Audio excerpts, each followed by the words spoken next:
moving on to our next session for today, we have a wonderful panel discussion prepared for you titled Leadership and Community Impact.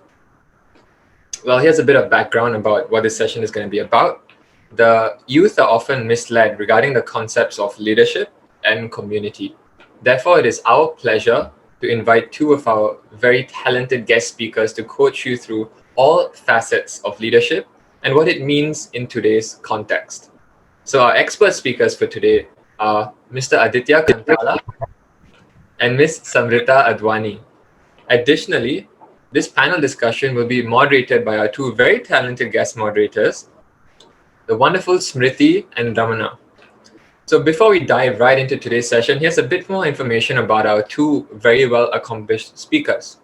So firstly, Mr. Aditya is a firm believer in design thinking, digital transformation, and data-driven marketing. While on the other hand, Ms. Samrita Adwani brings a decade of industry experience to the table with regards to consulting and has worked directly with the youngest members of our community firsthand. Now, without further ado, I am very excited to see both of them work their magic. So take it away, Smriti and Ramana.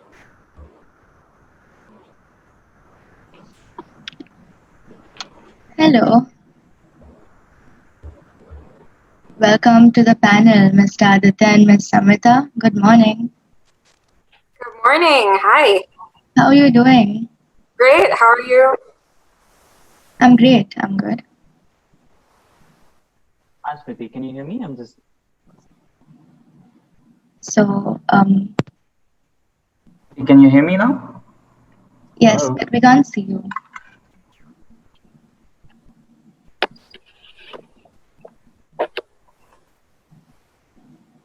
Can you hear me now? Yes. Okay. I don't know if you can see my video though. Just being curious if you can see me. No, we can't see you. Sorry. Okay. Let me try one more time. I don't know what's. Okay.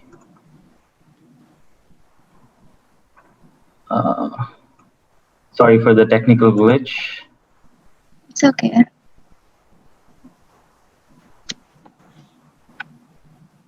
Okay. You know what? I'll just drop and get back immediately so that I can get out of the video. Just give me a second. Yeah, sure. Ms. Samrita, so how are you doing today?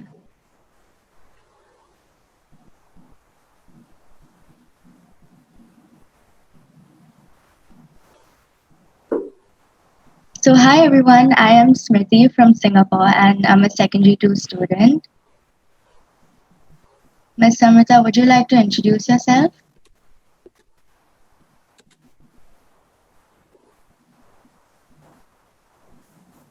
Can you hear me? Hey, hi Smriti. Can you hear me now? Yeah. Here.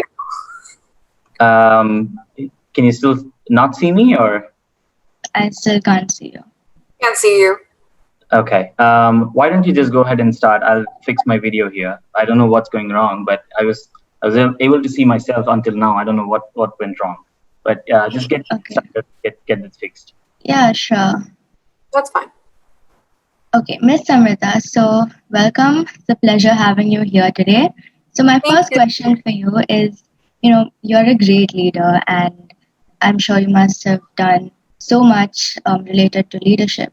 So in your opinion, what do you think are the most important attributes to being a successful or a good leader? I think the three most important things are patience, having a vision, and resilience. Things you need to be able to project how you want things to go and work your way back from there, but also have the foresight to understand that things don't always go according to plan. And you might fall down a few times, there might be a few hiccups, but always have that resilience to go, no, this was the desired end goal, and this is what I'm going to have the patience to keep working on and get to in time. So to me, those are the three most important things.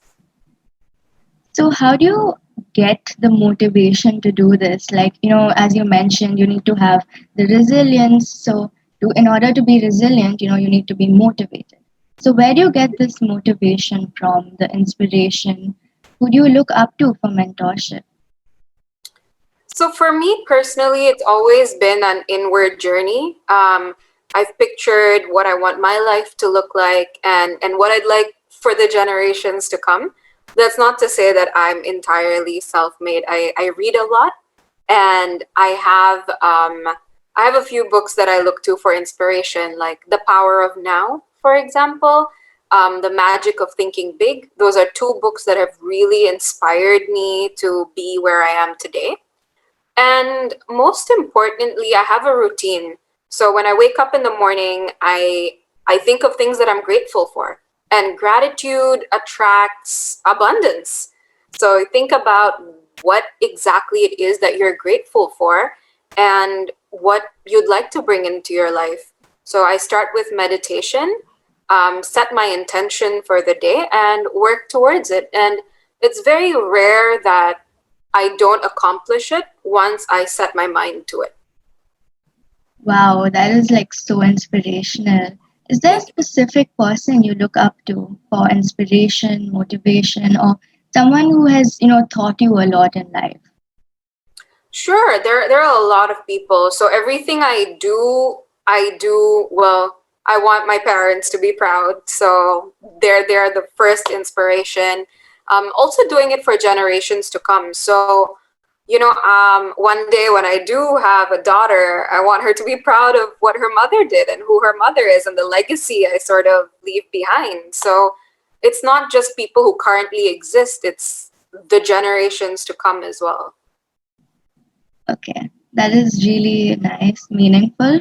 So, to you, how important is the inner journey of a leader? Oh, the inner journey is key. Your outward world is a direct reflection of everything that happens inside. If you're not centered, then it's very easy to get carried away in emotions that aren't entirely yours, or on a stressful day, it's almost a little too easy to get swayed out of your purpose. So master your inner, and the outer becomes a direct reality of it. Hello, Mr. Aditya. Hi, nice to see you. It's a pleasure. Sorry, we can't hear you. Oh, we can hear you. Now you should be able to. Yes. Yes. I had to put on two different systems.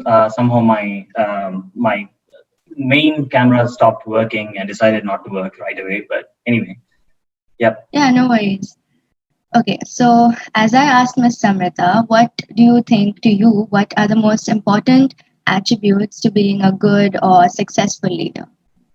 Well, honestly, it's more of a perspective, and in my point of view, someone who can begin with empathy, for both customer problems and employees or the team, has a clear vision to take the team through. It doesn't need to be a professional setup. It can be any leadership. It can be even politics or anything like that. Someone who has a very clear vision, empowers the team for personal and professional growth, while taking the accountability of failure and patting the success with the team. And basically, to boil down, the person who can bring positive impact on your personal and professional growth. So, if I were to be a good leader, then I have to actually, drive that positive impact for the people, with the people that I'm working with. Amazing, fantastic. So, in order to bring a positive impact, you yourself have to, constantly stay positive and look at the bright side of things. So, how do you manage to, stay positive? Okay, so this is what I was always thinking. Someday someone will be asking me this question, and thanks for actually asking that question, because I often tell this to people that it's actually humanly not possible to stay positive all the time.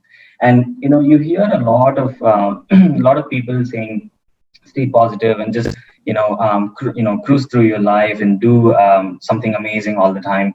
I mean, it's difficult to be positive all the time. So it's a work that you need to build. Like, it's an evolving process.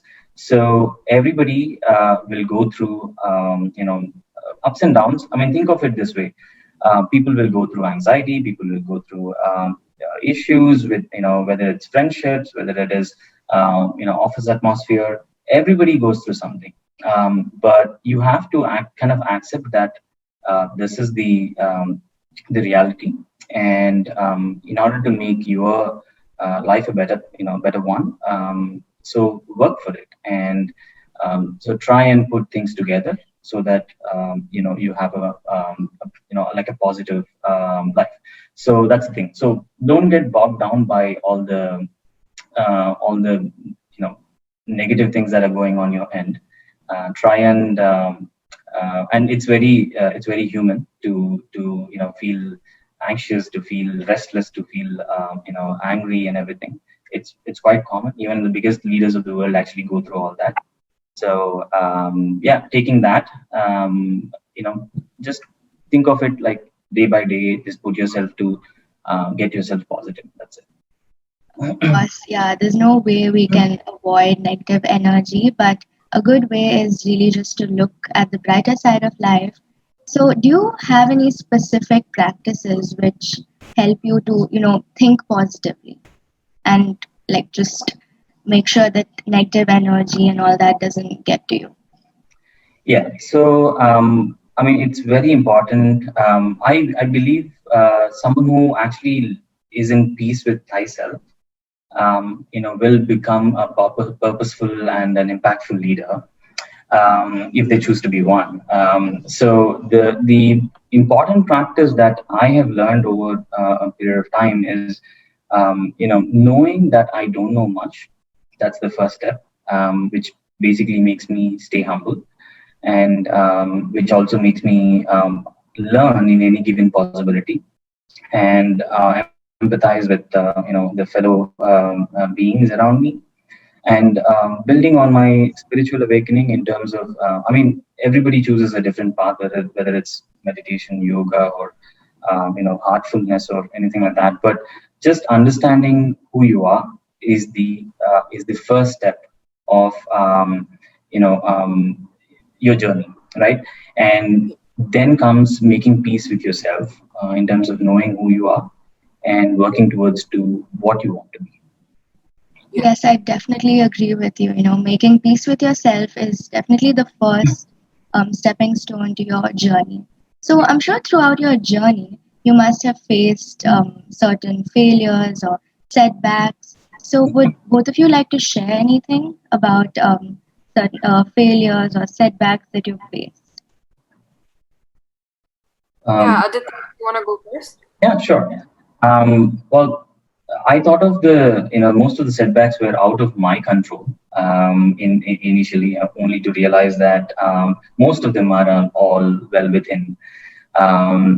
The reason was, I was in a state of denial about what I actually am, and work towards that so-called good kid in the society, or dream within your limits sort of norms. Um, so for me, the setback actually was self-induced in a way, for the lack of the word. So because my I didn't get any pressure from my, let's say, parents or anything like that. Most of it was probably taken from the society, the peers, and and I've taken those learnings from them, and sort of put it upon myself, thinking that I cannot do this, I cannot do that. So the realization sort of came up at a point where I started to like understand who am I first, and that's when I started to like a pivotal point where I started to like overcome the setbacks, and that's when I started to work for myself rather than probably like pleasing the picture or the society that I've built around myself. Yeah. Wow, that is fantastic to hear you going against society's norms to really become what you want to become. Miss Samrita, would you like to add on or like Yeah, say I think anything? the most important thing Aditya mentioned was setbacks are more than often beyond your control. And I think the main setback that I could speak for as a collective at the moment is the response to COVID. A lot of plans, a lot of aspirations have been put on hold. And speaking from personal experience on the career and job front, I know for a lot of people who are studying, there were plans to go overseas and there are visa restrictions. So, just from that standpoint alone, this is one setback that a lot of people can sort of resonate with. And for myself specifically, it's in the career front. And all we can do is have the faith that things will work out. And we learn from this experience. And if anything, it brought this community together to have this conversation about setbacks. And I think that's pretty great. That's right. COVID-19 has really affected many lives. And one thing that has been brought into the limelight due to COVID-19 is mental health. Yes. During the virus, a lot of people, depression is at its peak, and a lot of people are mentally really affected. So that's a good segue into our next topic on mental health. What do you think, Mr. Aditya? That's right, Smriti. What I feel, mental health in a broad way is the most under discussed topic in our society. Yeah, definitely.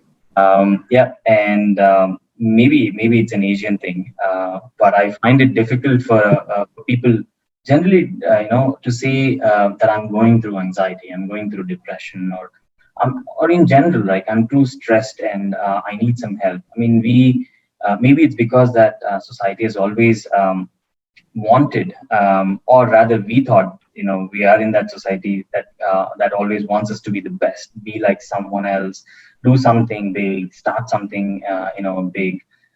So I've always heard people say these things, and also sort of compared, someone else to me, or me to, the kids. I feel that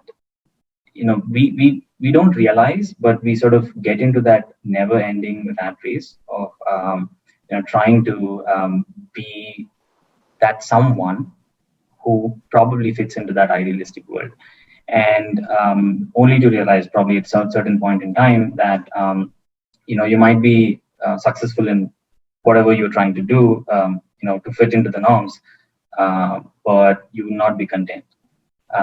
But yeah, so that's where I really started to feel that most people actually don't speak about what they go through, because ultimately being content is the pinnacle of what I like as a human being, is what I feel. No matter what you try and achieve to fit yourself into that societal norm. I do have my personal experiences, but I would like to hear from Samrita, because I'm sure she has got a ton of experience from her end as well, in this. Yeah, I agree. I think speaking of mental health is almost still taboo, like in the South Asian culture specifically. And growing up in various different cultures, it was kind of tough to navigate, especially in the like teens when you're like 14 and you're still figuring things out, and there is school drama and there's home drama, and you don't know whether that's normal and whether it's okay to talk about that. So having been someone who broke out of cultural norms myself, where it wasn't normal for the girl in the family to study overseas and live in 6 different countries growing up, I think that brought on a lot of anxiety as a child. But I didn't know what anxiety meant. I didn't understand the cues my body was giving me, and I wasn't aware of what the responses were. And now that I am, I think it would be amazing if Aditya is also open to it. We can open the floor to questions and sort of discuss anything that anyone may have. If we can be of help, that would be great. Yep. Yeah, I definitely see eye to eye with Mr. Aditya, who talked about um, children constantly being compared with others, that definitely does kill our spirit. Yeah. Yeah. So personally, I have a story which I always, I try and remind myself, which is like, I come from a very small town in South India, and very fortunate that my parents could do their best to, I mean, within their means to put me through the education and have a decent life, and right on from childhood, I had a massive interest in photography and, astronomy and Earth and, universe and pretty much like something I always wanted to connect these things and have a career out of it, and this is probably when I'm talking somewhere around when I was like 10 years old, and but the thing is I've soon realized none of these were viable future to me, and not because my parents denied them, but the society that I was growing up in. When I spoke about these points and like unsatiated quench of knowledge, either people said that dream within your limits, or people actually there were people actually even said that you mad. Yeah. So imagine someone who's like a 10-year-old to 13-year-old constantly hearing these things from people, and I had one of those so-called one of the uncles that we look up to and walk up to me and having a candid conversation and telling me that um, I'd be a worthless individual in my pursuit of photography, and it wouldn't earn me a single dime or a penny, let alone some respect.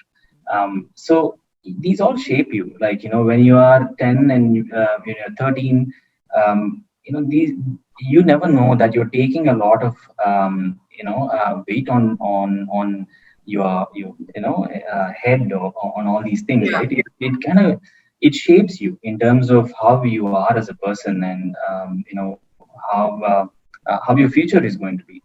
Not Yeah. knowing um, not knowing the impact, but the my realization at least sort of came only probably when I was in mid 20s, and you know um, that's when I started to realize that I'm actually in a hard denial state until that point, thinking that I cannot do all these things because I have to win respect, I have to earn money, or but I little did I know that I could have always done what I loved and also had a beautiful life. Yeah. It's Yeah, so those are the things which, and I've gone through that 10 or 15 years of life right in between when I was 12 to that 24 phase was a constant struggle. I mean, I was always a good student, and I was trying to fit into the regular norm, right? And had a job and trying always to okay in the class, but nothing like was making me happy. And there was no term which was, or I'd rather I was a little difficult. It was difficult for me to even express that I'm going through this. Because I don't know, the depression as a word or anxiety as a word was never well received to Yeah. begin with. So yeah, so going through all of that, I actually start with like right now, I'm in my mid 30s. I'm sort of thinking that there are a lot of people who go through this not knowing that they're going through, Yeah. and so that's why my main emphasis on when I speak to a lot of people is I try and tell them that understand yourself. That's the first step to to break yourself free, liberate yourself. So yeah, like Samrita mentioned, right? So if anyone has any questions and wants to discuss anything further in this line, absolutely open to have a conversation about this. Hey, thank you very much, Aditya. That was really insightful. So now that you've taken us in the direction of knowing and realizing yourself, so I think an interesting point that came to my mind is, when did you realize that this is what you want to do in your life, in terms of career, or whatever you're doing? Because Yeah. yeah. So I think Samrita and Aditya, both of you can share your insights. Yeah, sure. Why don't you start, Aditya, and I'll chime in. Yeah, absolutely. So, as I mentioned, right, I've always I was very clear in terms of what what I was interested in and what I really love to be doing.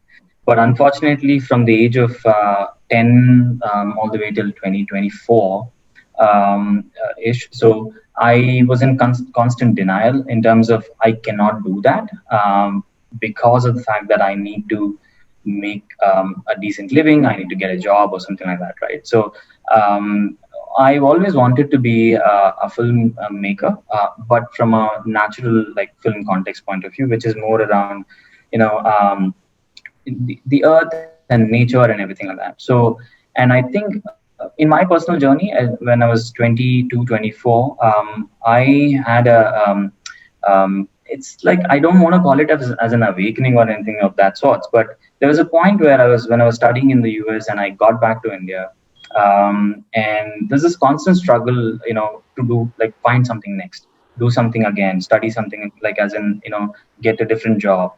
And there was a day when I absolutely broke, and that was the point when I had a deep conversation with my father, and he put me onto this journey, to be honest, like, because my father always supported the the art side of me, and probably he realized that I was more of a arts person than the, not to mention that I'm still in a job, but I was not thinking that I could do both. So at that, probably that's the point where I've decided, okay, I'll go ahead and do something which I really love, and try and mash it up with something that can get me like, let's say, a good job. So that way I'm like win-win situation to begin with. But one thing led to another.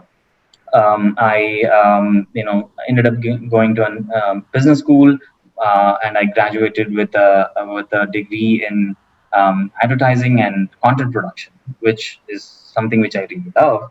And I when I got back to India, I started to work with of course I was working in corporate, but at the same time I was also working with some of the esteemed nature filmmakers, or who in fact, to a point where it went on to even get featured in National Geographic and in some of the best magazines in India and all that. So that's how I sort of picked up myself from where I was. Yeah.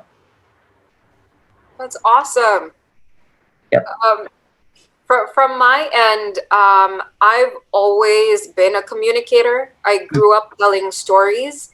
So every night I would, make everyone sit down and be like, I have a story to tell. And I've always had a creative imagination. So I've always known that my trajectory would be in storytelling, whether corporate storytelling or otherwise. It just so happens that I've ended up in communications, corporate communications.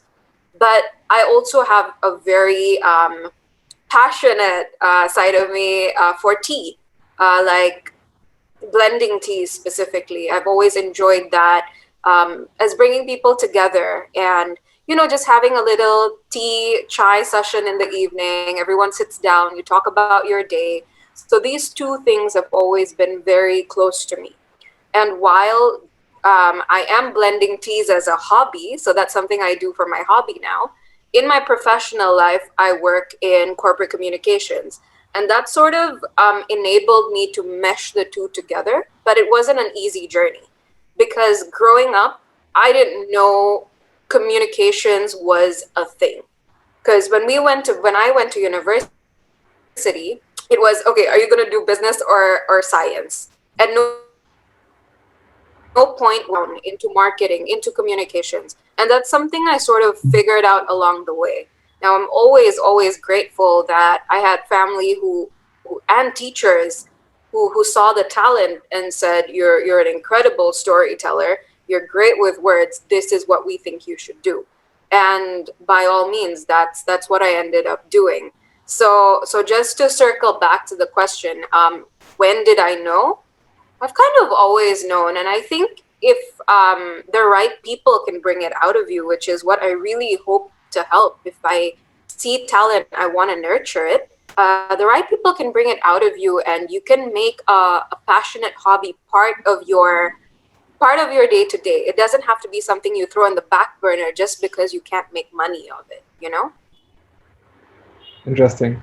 So Absolutely. And my one more addition to that point is just do it, and eventually you'll actually start to make money out of it as well. Fair. Yeah. No, definitely. Yeah. Yeah. interesting. So we have a few questions from the audience, which I think will really fit into the picture right now, because now that Yeah. you've talked about your industries. So I'm just combining a couple of questions so that it's easier for us to answer. So what is the biggest challenge that you're facing in your industry at the moment? And due to COVID, have your plans changed, or is there any change in your strategy? So if you can. Yeah. Can I go Yeah. first? Sure. Yeah. Please. Sure.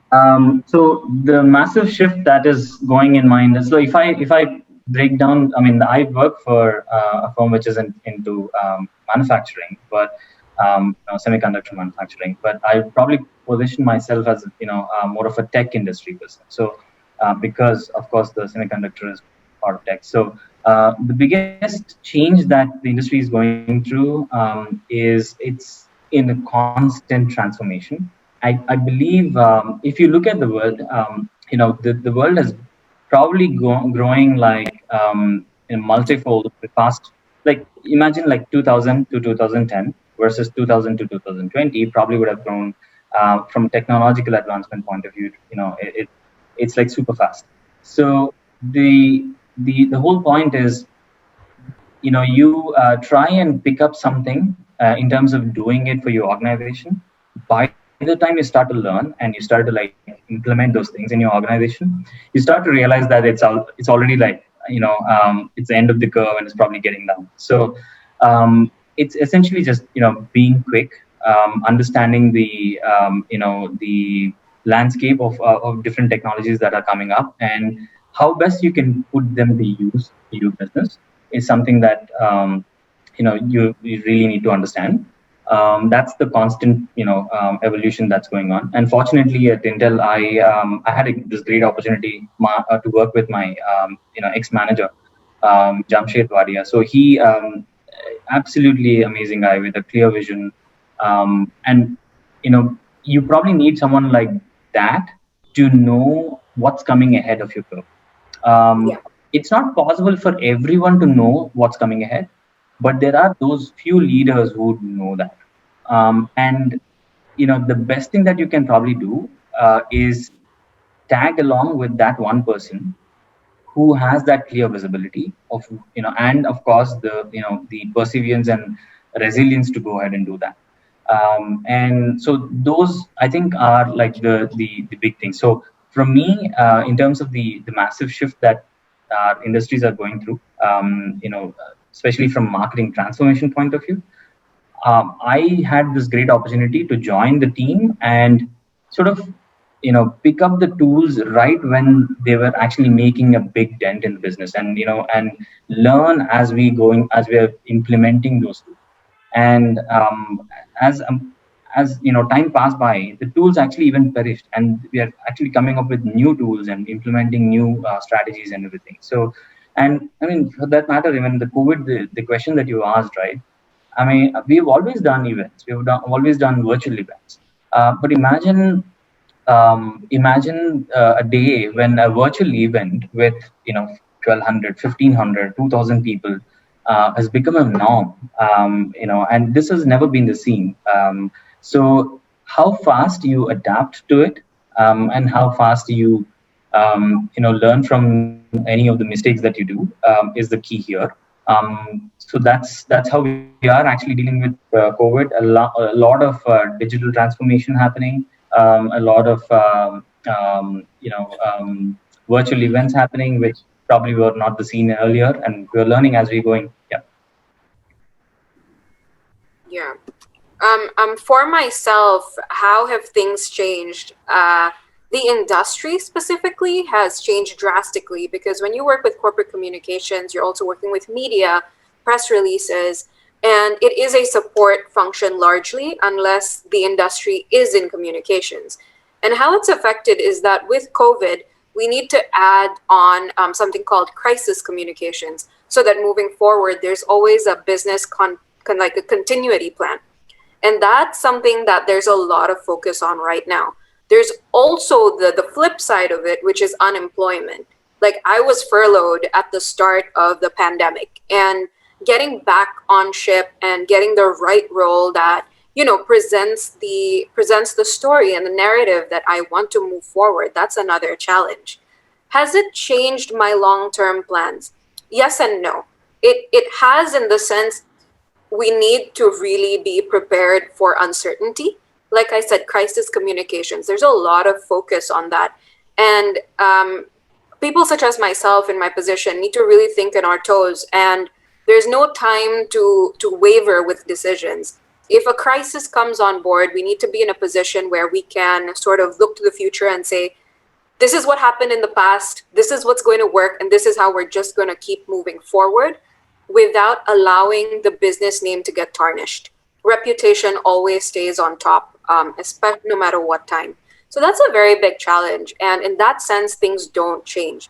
We just have to keep looking forward and to some extent be able to predict that reputation and the roles stay on top regardless of the situation. Amazing.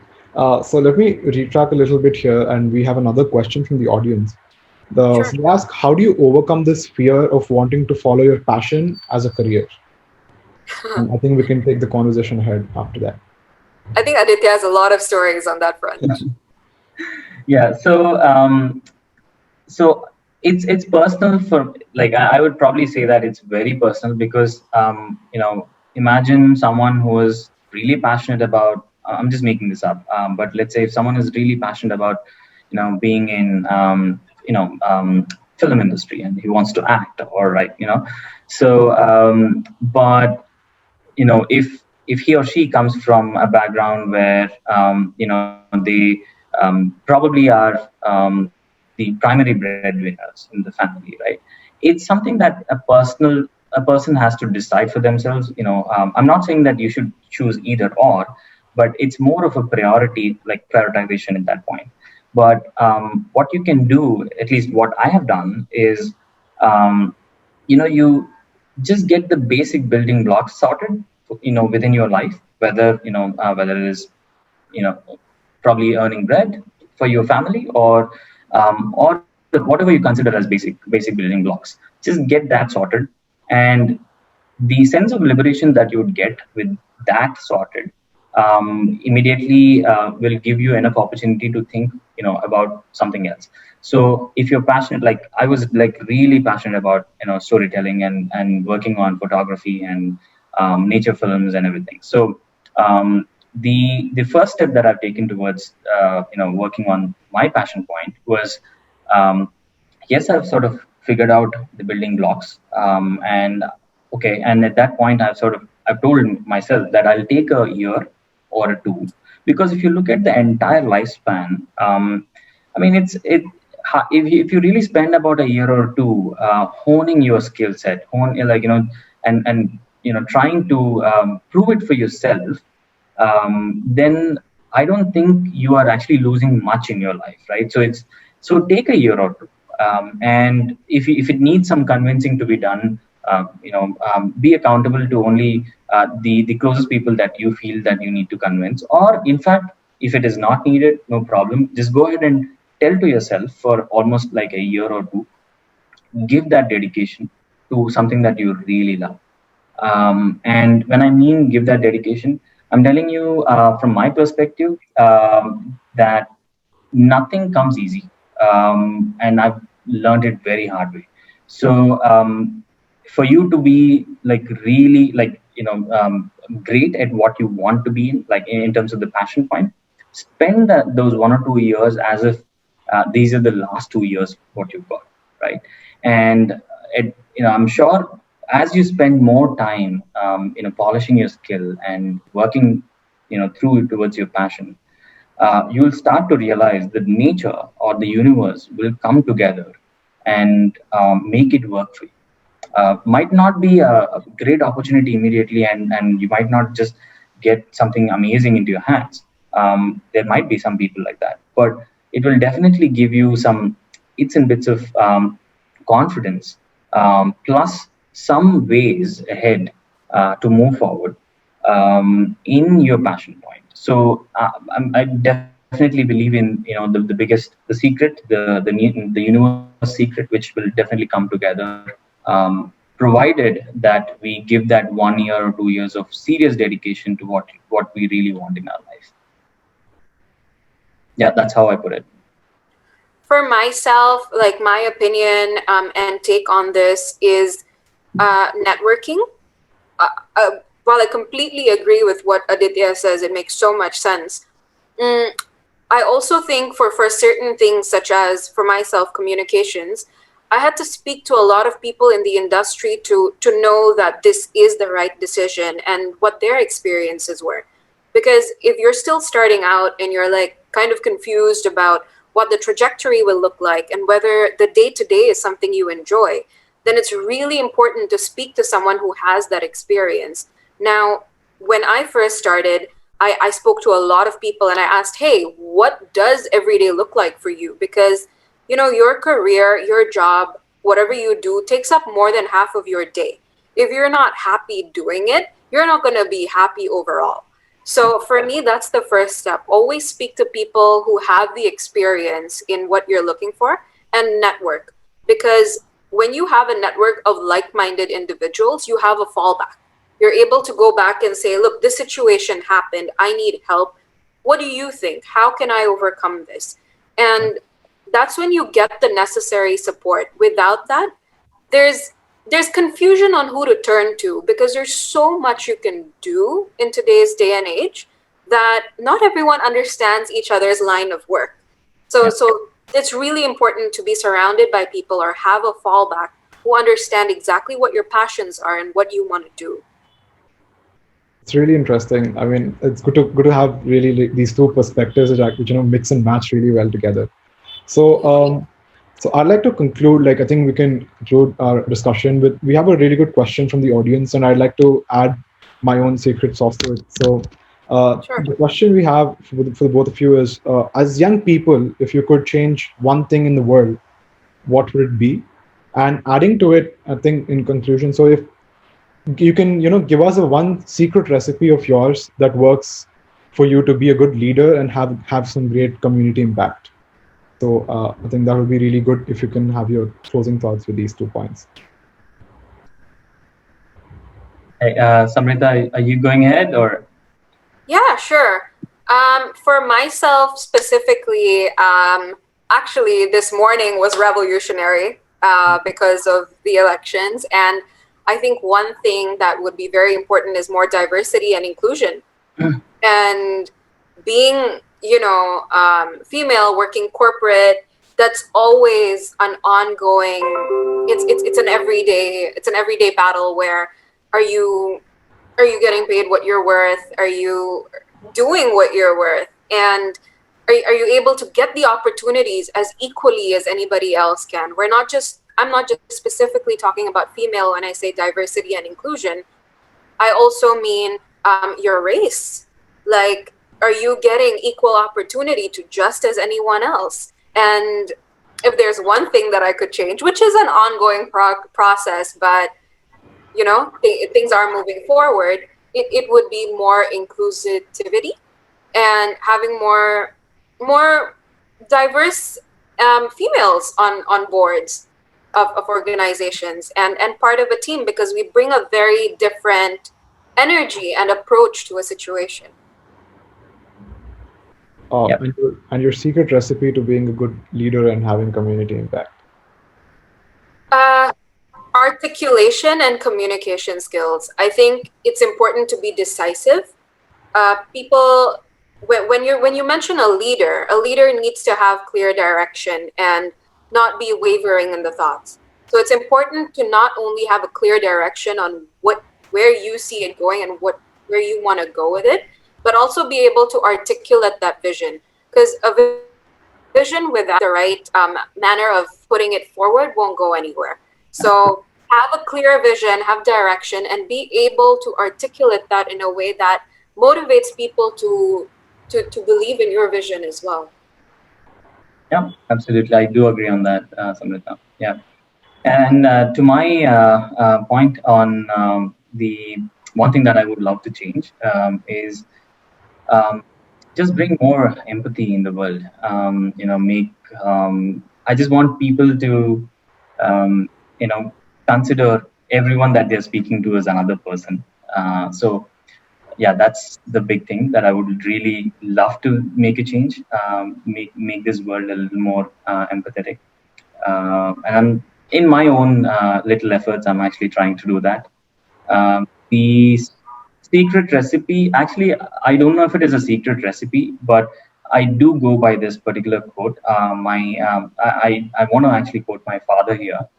Um, he always told me, he never told me to be a successful employee, a successful CEO, or a successful doctor or engineer.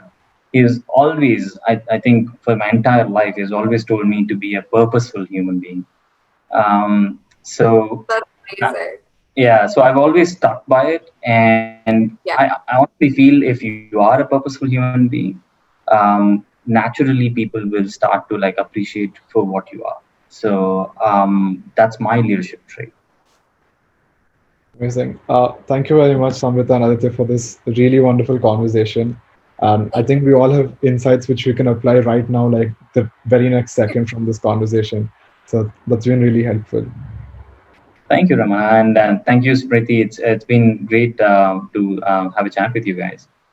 Amazing. Yeah, I had a lot of fun too.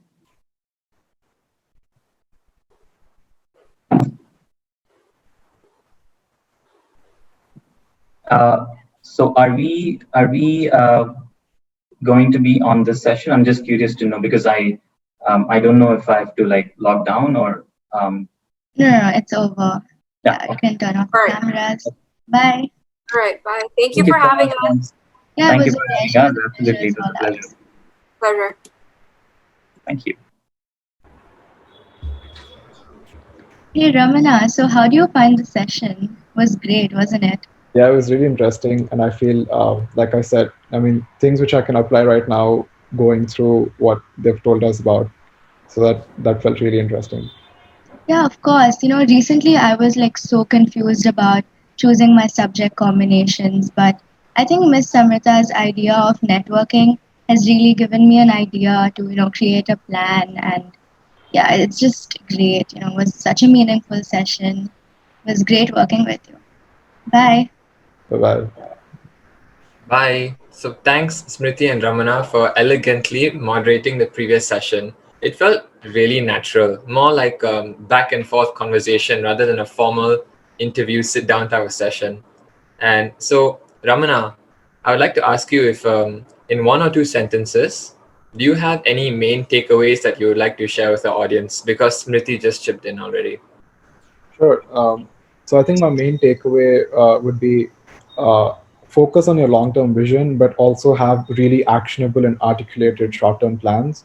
And I think these will help you day to day to become a better person and follow your passion as a career. Thank you. Very concisely put. So wow, that was a really genuinely uplifting and engaging session. So once again, I would like to thank our wonderful speakers for sharing their precious experience with our audience, and I would also like to thank our very talented moderators who did a fantastic job.